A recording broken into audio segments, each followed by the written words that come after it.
సోదరులారా, నిన్నటి దినం కడప నగరంలో మృత్యుంజయ కుంటలో స్వచ్ఛ కడప కార్యక్రమంలో ఎమ్మెల్యే గారు మరియు పొలిట్ బ్యూరో సభ్యులు శ్రీనివాసరెడ్డి గారు పర్యటనలో ఉండగా అక్కడ ఒక ట్రాన్స్ఫార్మర్ విషయమై ఎస్ఐ గారు సుధాకర్ ఏఎస్ఐ గారు సుధాకర్ ఆయన మాట్లాడుతూ ఇది రావడానికి ఏంటి కారణం అంటే, గతంలో ముస్లింల సామ్రాజ్యం ఉండింది, అది దరిద్రం పోయింది.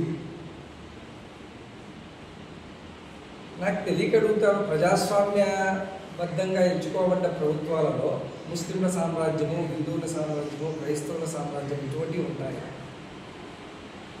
రాజ్యాంగబద్ధంగా పొందిన ఉద్యోగస్తులు స్వయం తన భారతదేశ రాజ్యాంగం తెలియక ప్రజలు ఎన్నుకునే నాయకుడు ఏ మతానికి, ఏ కులానికి, ఏ వర్గానికి చెందిన వారైనా అవుతారు.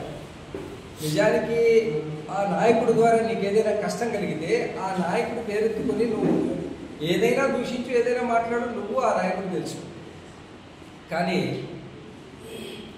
ఒకవైపు నుండి పక్క నుండి వేరే ముస్లిం అబ్బాయి మన్సూర్ అలీ ఖాన్ గారు అబ్జెక్షన్ చేసి దాన్ని ఏంది అలా మాట్లాడుతున్నావు అంటే, అవునండి అదే జరిగింది అని చెప్పి నొక్కి మరి చెప్పారు.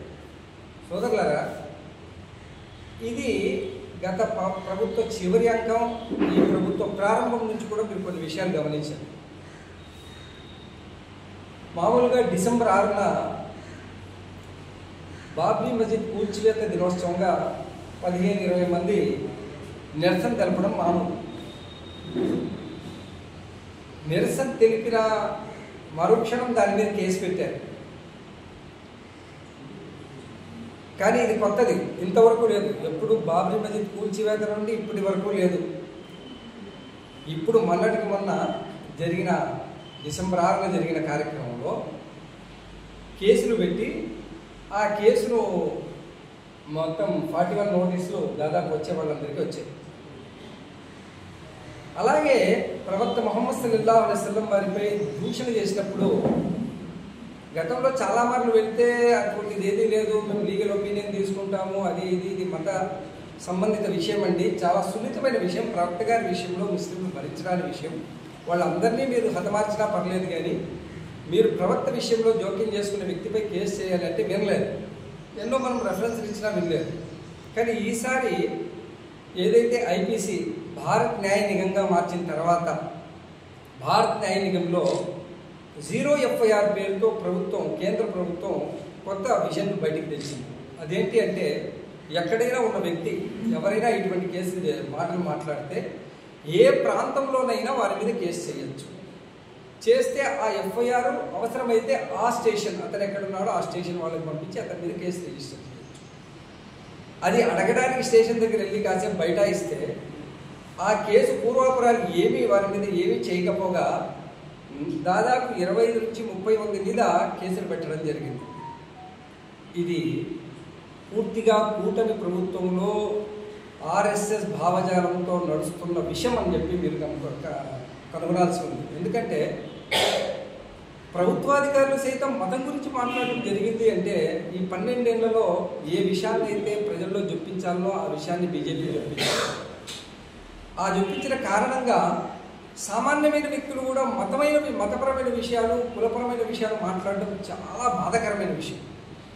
కాబట్టి మేము కోరుకునేది ఏంటంటే, మరోసారి ఇటువంటి సంఘటన జరగకుండా, మరొక విషయం, ఇటువంటి కేసులు ఏమైనా పునరావృతం కాకుండా ఉన్నాయా అంటే కేసులు పునరావృతం అవుతూనే ఉన్నాయండి. మేము సహవర్తిత్వాన్ని మా సమాజానికి నేర్పిస్తూ వస్తూ ఉంటే కేంద్రంలో ఉన్న RSS భావజాల బీజేపీ ప్రభుత్వం అది చివరికి ప్రభుత్వోద్యోగుల హృదయాల్లో కూడా మనం భారతీయులం, మనం చదివే ప్రతిజ్ఞ ఏంటండి, భారతదేశ ప్రజలమైన మనం పరస్పరం సోదరులం, రాజ్యాంగాన్ని కూడా మన కోసం రాసి అర్పించుకున్నామని మాట్లాడే మనమే మతాలు, కులాలు అనే పేరుతో మాట్లాడడం మొదలెడితే ఎందుకు చెప్తున్నారంటే, రాబోయే కాలంలో చాలా ప్రమాదకర విషయాలు జరగబోతున్నాయి. ఈ విషయం గ్రహించాల్సిన అవసరం ఉంది. ఎందుకంటే ప్రభుత్వోద్యోగులు పోలీసు శాఖ నుంచి వాళ్ళు మతపరమైన విషయం మాట్లాడుతున్నారు అంటే రాబోయే కాలంలో ముస్లిం సమాజానికి కష్టతరమైన పరిస్థితులు ఎదుర్కోవాల్సి ఉంటుంది.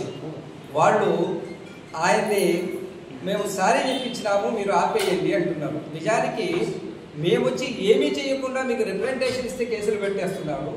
ప్రజలందరి కోరిక వేల మంది రాష్ట్రం కాదు రాష్ట్రాలు దాచి దేశంలో ఉన్న ముస్లిం సమాజానికంతా ఇది తలగొట్టిన వ్యవహారం అయింది. ఆయన్ని సస్పెండ్ చేసింటే ఈ పాత్రికేయ విషయమే కాదు కదా, మేమే వచ్చి మీకు బొకే ఇచ్చి సంతోషపరిచి మిమ్మల్ని చాలా మంచి నిర్ణయం తీసుకున్నారని చెప్పేవాడు. ఒక వ్యక్తి మొత్తం సమాజాన్ని దూషిస్తే ఆ వ్యక్తిని కాపాడే ప్రయత్నం చేస్తారు. ఒక సమాజం తమకు జరిగిన అన్యాయాన్ని మాట్లాడాలంటే మాట్లాడద్దని చెప్తారు. కాబట్టి కూటమి ప్రభుత్వంలో ఇటువంటి విషయాలు మళ్ళీ జరగకుండా ఉండాలి అంటే వాళ్ళు మేము ప్రజాస్వామ్యవాదులం అని చెప్పినా ప్రకటించుకోవాలి. లేదు మేము కూడా బీజేపీతో కలిసి మేము ముస్లిం వ్యతిరేక సమాజంగా ఏర్పడ్డామన్న ప్రకటన చేయాలని చెప్పేసి మేము వారికి చెప్తూ ఇటువంటి సంఘటనలు పునరావృతమైతే ప్రజా ఉద్యమాలు జరుగుతాయి. మేము ఇప్పుడే కలెక్టర్ గారికి ఎస్పీ గారికి రిప్రజెంటేషన్ ఇవ్వబోతున్నాం. ఉద్యమ రూపం ఎందుకు ఇవ్వలేదంటే విషయాన్ని మేము సావధానపూర్వకంగా ఆ వ్యక్తిని సస్పెండ్ చేయించాలన్న విషయం తప్పితే, ఎందుకంటే రెండో వ్యక్తి రేపు ఎవరైనా ముస్లిం ఎమ్మెల్యే అవుతాడండి, ఎవరైనా ముస్లిం కానిస్టేబుల్ ఈ విధంగా మాట్లాడితే అతన్ని ఏం చేస్తారు? అలాంటి వ్యవహారాలు మతాలు కులాలు జాతులు అదొక విషయం అయితే ఎమ్మెల్యే గారు కానివ్వండి లేదా పోలిట్ బ్యూరో సభ్యులు శ్రీనివాసులు రెడ్డి గారు కానివ్వండి అతన్ని అదిలించి నువ్వు తప్పు చేసావని మాట్లాడలేదండి. అది చాలా బాధాకరం. తట్టి తీసుకెళ్ళిపోయారు. అయ్యా నువ్వు మా అందరికీ ఎమ్మెల్యేవి, నువ్వు మా అందరికీ ఎమ్మెల్యేవి, నువ్వు మా అందరికీ నాయకుడు అయ్యా, నువ్వు చేయాల్సింది ఏంటి? అతను చేసింది ప్రజాస్వామ్యానికి వ్యతిరేకంగా లౌకికవాదానికి వ్యతిరేకంగా అతను మాట్లాడిన మాట తీరు చాలా కష్టతరం కలిగించింది. మరి అలాంటప్పుడు నువ్వు హెచ్చరించి ఉంటే ప్రజలు మీరు మెచ్చుకునేవారు కదా. అలాంటిది మానేసి మీరు ఉదయం నుంచి ఆయన్ని కాపాడాలని చెప్పేసి ఫోన్ కాల్స్ అవి చేస్తా మీరేం చేస్తారు? ఇసరైతే 4 కేసులు లేదంటే చంపేస్తారు. అంతకు మించి మీరేం చేస్తారు? మేము చావడానికి సిద్ధపడే కదా ఇటువంటి చేసేది. మీరు చేస్తున్నది అది ఏంటి ఆలోచించండి. మానవత్వాన్ని కాపాడి భారతదేశంలో ఉన్న లౌకికవాదాన్ని కాపాడే విధంగా మీరు వ్యవహరిస్తే మేమే మిమ్మల్ని గౌరవిస్తాం, మేమే మిమ్మల్ని సత్కరిస్తాం. కానీ అందుకు భిన్నంగా జరిగిన ఈ పరిణామాన్ని మేము ఖండిస్తూ అతన్ని వెంటనే సస్పెండ్ చేయాలని చెప్పి కోరుతున్నాం.